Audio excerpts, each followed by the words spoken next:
নমস্কার। ভালো আছেন? আমি ভালো আছি। আমাকে বলছেন? ভালো নেই। সত্যি কথা বলতে কি, বিশ্বাস করুন, আমি ভালো নেই। কারণ যা দেখতে পাচ্ছি, গণতান্ত্রিক দেশে গণতন্ত্র প্রতিষ্ঠা হলো, দেশের সরকারও গঠন হলো, খুব ভালো কথা, ভীষণ আনন্দের কথা। পৃথিবীর অন্যতম গণতান্ত্রিক দেশ, চারিদিকে ভীষণ হই হই রই রই ব্যাপার, বড্ড আনন্দের কথা।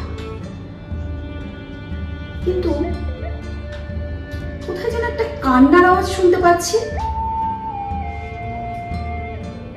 পৃথিবীর অন্যতম বৃহৎ গণতন্ত্রের মধ্যে এইরকম একটা গণতন্ত্র প্রতিষ্ঠা হওয়ার পরে যদি কান্নার আওয়াজ পাওয়া যায়, এটাই কি গণতান্ত্রিক একটা দেশের পরিচয়?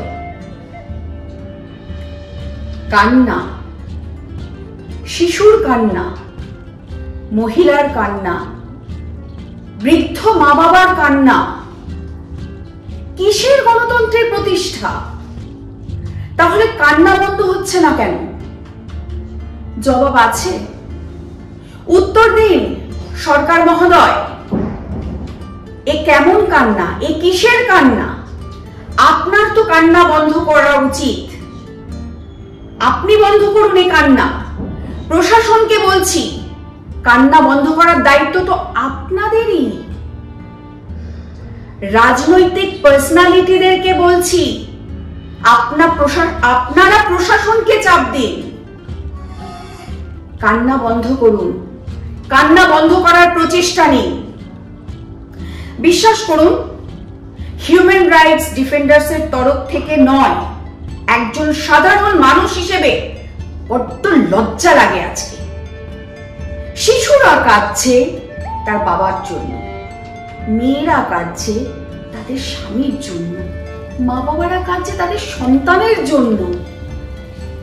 আপনার কি মনে হয় না এই কান্নাগুলো শুনে বা কান্নাগুলো দেখে যে আমরা মনে হয় প্রতিনিয়ত গণতন্ত্রের হত্যা করছি? সত্যি কথা বলতে কি, আমরা গণতন্ত্র প্রতিষ্ঠা করছি না, গণতন্ত্রকে হত্যা করছি। দিনের পর দিন আমরা গণতন্ত্রকে হত্যা করে যাচ্ছি। আপনারা উত্তর দিন। উত্তর আপনাদেরকে দিতেই হবে। মানুষকে নিয়ে আমাদের কাজ।